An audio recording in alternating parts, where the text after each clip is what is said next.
इस वीडियो में हम पढ़ेंगे 12th फिजिक्स के 5 मोस्ट इंपॉर्टेंट क्वेश्चंस, यानी कि 5 महत्वपूर्ण प्रश्न जिसमें आपको थ्योरी और न्यूमेरिकल दोनों बताया जाएगा। हेलो स्टूडेंट, मैं हूं Shubham Goswami and welcome back to another important video. Student, अगर आप 12th में हैं और बोर्ड एग्जाम की तैयारी कर रहे हैं तो मैं आपके लिए लेकर आया हूं एक बहुत ही इंपॉर्टेंट वीडियो। इस वीडियो में हम 12th फिजिक्स सेकंड का मतलब जो हमारा फिजिक्स सेकंड है, जिसमें आपके किरण प्रकाश की, ओम प्रकाशिकी, अंतरंग प्रकाश की, परमाणु नाभिक, ये सब चैप्टर आते हैं। इनके मैं आपको 5 महत्वपूर्ण प्रश्नों को बताऊंगा। ठीक है, अब ये क्वेश्चंस आपके बोर्ड एग्जाम के लिए मोस्ट इंपॉर्टेंट है, यानी कि बहुत ही ज़्यादा इंपॉर्टेंट है। तो जैसे आप लोग फर्स्ट फिजिक्स पढ़ते हैं, वैद्युत आवेश तथा क्षेत्र, स्थिर वैद्युत विभव तथा धारिता, वैद्युत धारा, वैसे आपको सेकेंड फिजिक्स भी पढ़ना है। ठीक है, तो तैयारी तो मैं आपकी रेगुलर करवाता हूँ। फर्स्ट फिजिक्स के बहुत सारे वीडियोज़ मैं अपलोड कर चुका हूँ, सेकंड फिजिक्स के भी कुछ वीडियोज़ मैं आपको प्रोवाइड करवा चुका हूँ। तो अगर आप लोग सभी वीडियो को देखना चाहते हैं तो प्लेलिस्ट मैंने एक बना दिया है, जिसका लिंक मैं डिस्क्रिप्शन में दे दूंगा, या आप चैनल पर जा सकते हैं, देख सकते हैं 12th फिजिक्स इंपॉर्टेंट क्वेश्चन 2022, आपको वीडियो सभी मिल जाएंगे। ठीक है, तो इस वीडियो को देर न करते हुए हम स्टार्ट करेंगे। स्टार्ट करने से पहले आपसे एक छोटा सा रिक्वेस्ट है, इस वीडियो को कर दीजिएगा लाइक। ठीक है, जितना ज़्यादा लाइक आएगा मुझे उतना ज़्यादा मोटिवेशन मिलेगा और आपके लिए मैं उतनी ही अच्छी वीडियोज़ लाता रहूँगा। देखिए, फर्स्ट क्वेश्चन हमारा क्या है, जो कि किरण प्रकाशिकी एवं प्रकाशिकी यंत्र चैप्टर से, किसी लेंस द्वारा आवर्धन से आप क्या समझते हैं। यानी कि एक आपने नाम सुना होगा हाई स्कूल में भी कि आवर्धन क्षमता या आवर्धन क्या होता है। ठीक है, जिसको हम लोग डिनोट किससे करते हैं, स्मॉल एम से। ये होता क्या है तो समझिए, ध्यान से समझिएगा।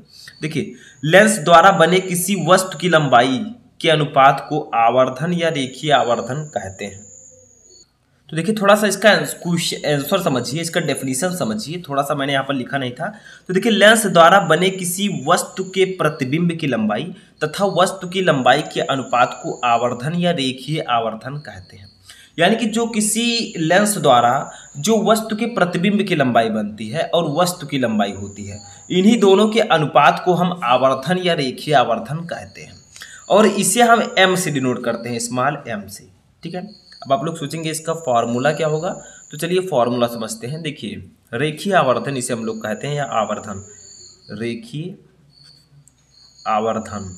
ठीक है, इसको हम लोग डिनोट करते हैं स्मॉल एम से। ध्यान से समझिएगा, मिस नहीं करना आपको। ठीक है, तो देखिए, इक्वल टू प्रतिबिंब की लंबाई, प्रतिबिंब की लंबाई, ठीक है, और अपान वस्तु की लंबाई, अपान वस्तु की लंबाई।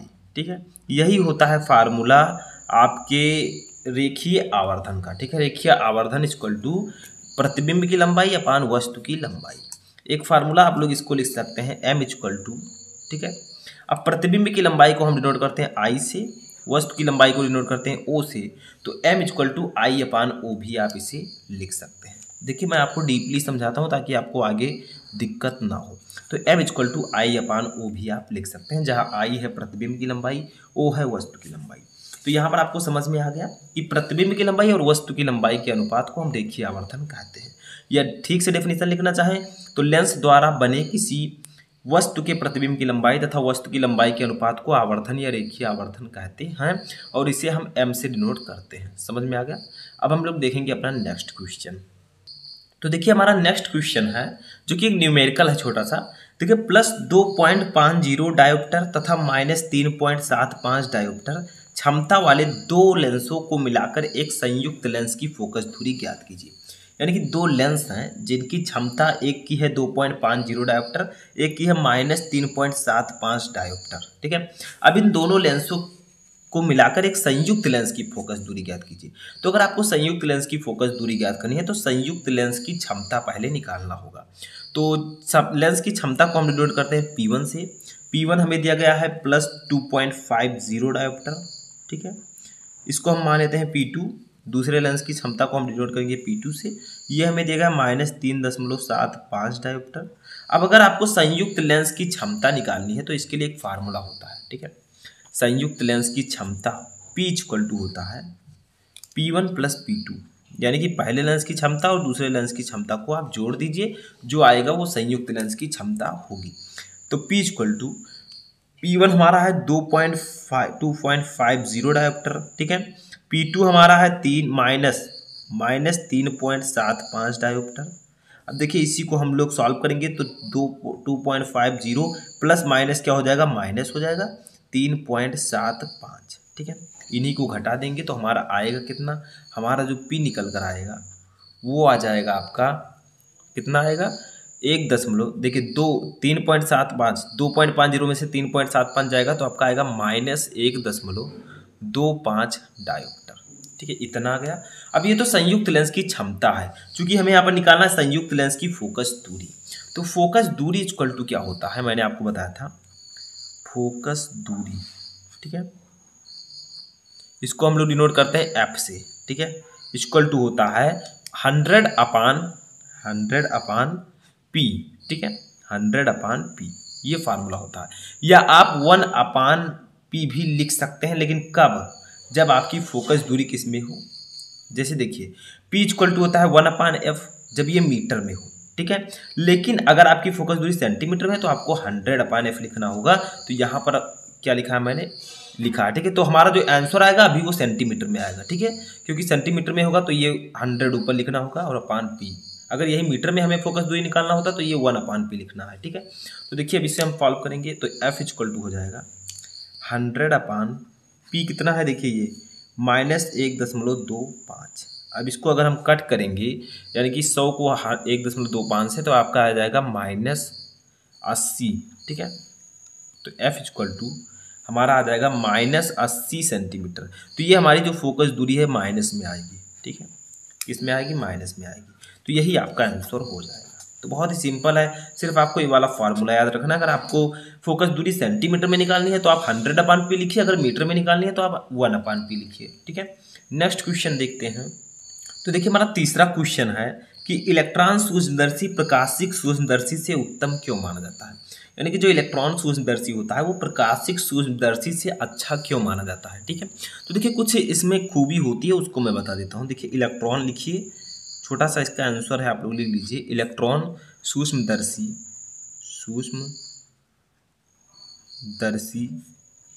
प्रकाशिक सूक्ष्मदर्शी की तुलना में प्रकाशिक सूक्ष्मदर्शी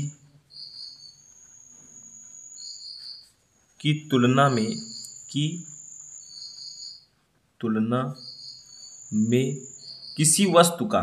किसी वस्तु का लगभग 5000 गुना, ठीक है, 5000 गुना आवर्धित प्रतिबिंब बनाता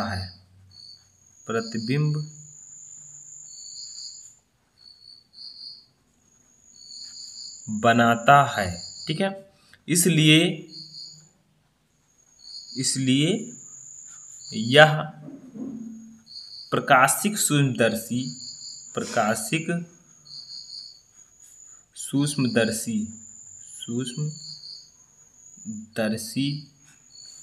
ठीक है से उत्तम माना जाता है, यानी कि से अच्छा माना जाता है। ठीक है, माना जाता है।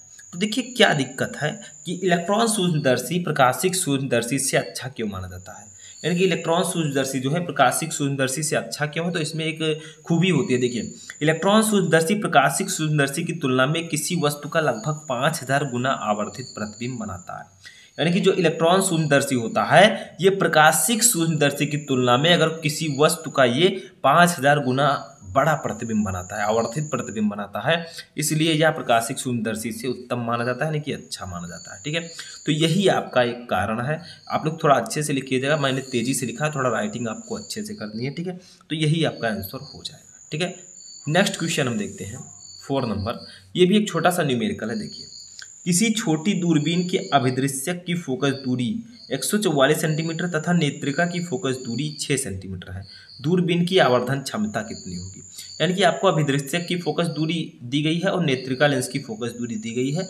आपको आवर्धन क्षमता निकालनी है और ये भी निकालना है कि अभिदृश्यक तथा नेत्रिका के बीच की दूरी कितनी है। ठीक है, तो देखिए इसका एक सिंपल सा ये आपका है। ठीक है, देखिए हम लोग जो है अभिदृश्यक लेंस की फोकस दूरी को किससे डिनोट करते हैं, तो यहाँ पर हम लोग लिखेंगे अभिदृश्यक की फोकस दूरी, अभिदृश्यक की फोकस दूरी, की फोकस सॉल्व कर रहे हैं हम लोग, जो कुछ दिया गया पहले उसको लिखिए। अभिदृश्यक की फोकस दूरी जिसको हम लोग डिनोट करते हैं एफ नॉट से, ठीक है, एफ ओ। तो एफ ओ ये आपका है, ये कितना दिया गया है 144 सेंटीमीटर, ठीक है। उसके बाद में देखिए हमें दिया गया है नेत्रिका की फोकस दूरी। देखिए नेत्रिका की फोकस दूरी, तो यहाँ पर लिखेंगे नेत्रिका की फोकस दूरी, इसको हम लोग डिनोट करते हैं एफ ई से, ठीक है। तो ये हमें दिया गया है 6 सेंटीमीटर। अब देखिए हमें निकालना क्या, हमें निकालना पहली बात तो आवर्धन क्षमता निकालनी है, और दूसरी हमें निकालना है कि अभिदृश्यक तथा नेत्रिका के बीच की दूरी कितनी होगी, उसको हम डिनोट करेंगे डी से। तो पहले आवर्धन क्षमता निकालते हैं। तो इसका फॉर्मूला क्या होता है आवर्धन क्षमता का, तो दूरबीन की आवर्धन क्षमता, दूरबीन की आवर्धन क्षमता, ठीक है, इसको हम लोग डिनोट करते हैं एम से, ठीक है। तो एम इक्वल टू एक फार्मूला होता है एफ ओ अपान एफ ई, लेकिन ये फार्मूला ये आप लोग कैपिटल एम लिखिएगा इसको, ठीक है, कैपिटल एम, ठीक है। तो कैपिटल एम इक्वल टू आपका होता है minus F O upon F E, minus F O upon F E, यानी कि माइनस अभिदृश्यक की फोकस दूरी अपान नेत्रिका की फोकस दूरी आपकी माइनस में रहेगी, ठीक है। तो एफ ओ की वैल्यू हमें दी गई है 144, तो माइनस आगे लिखे रहेंगे, ठीक है, माइनस है, ध्यान रखिएगा। ये है आपका एफ ई की वैल्यू 6, इसको हम कट करेंगे तो बताइए कितना आएगा, ये आएगा -24, ठीक है। तो हम लोग यहाँ पर लिखेंगे कि जो हमारी आवर्धन क्षमता कैपिटल एम आई वो आ गई है 24, वो भी -24 आवर्धन क्षमता, ठीक है, ये आपकी इतनी आ चुकी है। तो यही आपका आंसर हो जाएगा आवर्धन क्षमता का। बट एक चीज़ हमें यहाँ पर और भी निकालना है, वो है कि अभिदृश्यक तथा नेत्रिका के बीच की दूरी।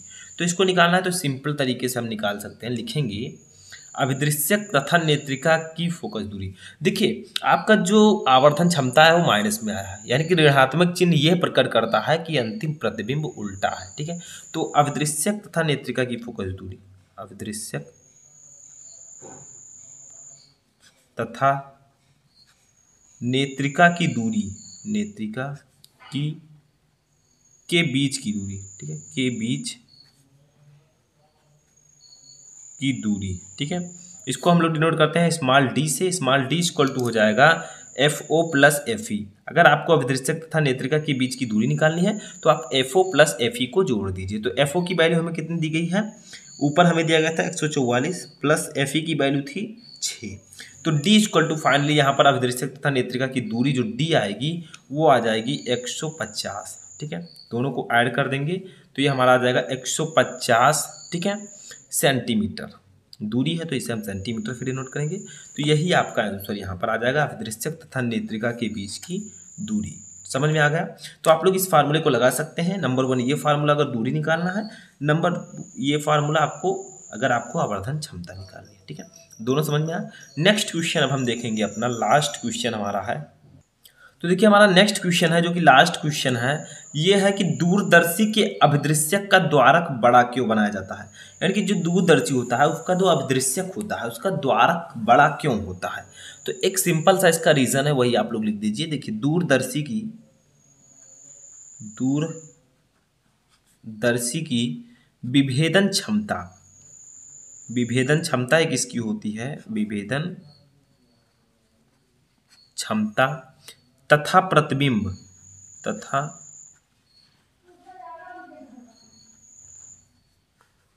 प्रतिबिंब की तीव्रता, प्रतिबिंब की तीव्रता बढ़ाने के लिए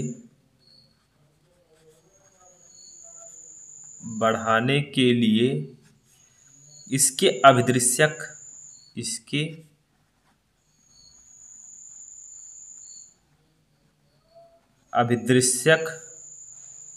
का द्वारक बड़ा बनाया जाता है, का द्वारक बड़ा बनाया जाता है, बनाया जाता है। तो देखिए रीजन क्या है कि दूरदर्शी की विभेदन क्षमता तथा प्रतिबिंब की तीव्रता बढ़ाने के लिए इसके अभिदृश्यक का द्वारक बड़ा बनाया जाता है। यानी कि जो दूरदर्शी की विभेदन क्षमता होती है और जो प्रतिबिंब की तीव्रता होती है, इनको बढ़ाना है तो हमें अभिदृश्यक का द्वारक बड़ा बनाना होगा, तो उसी लिए अभिदृश्यक का द्वारक जो है बड़ा बनाया जाता है, ठीक है। दूरदर्शी की विभेदन क्षमता क्या होती है ये सब मैं आपको आगे बताता रहूँगा। तो आई होप कि आपको ये 5 क्वेश्चन अच्छे से समझ में आ चुके होंगे। पांचों क्वेश्चन में से आपको बताना है कि इनमें से कितने क्वेश्चन आपको पता थे। ठीक है, देखते हैं कितने स्टूडेंट कितना क्वेश्चन इसमें से जानते थे। तो कैसा लगा आपको वीडियो पसंद आया तो वीडियो को कर दीजिएगा लाइक, चैनल पर नए चैनल को सब्सक्राइब करके बेल आइकन को प्रेस कर लें ताकि सभी वीडियोज आपको टाइम से मिलते रहें।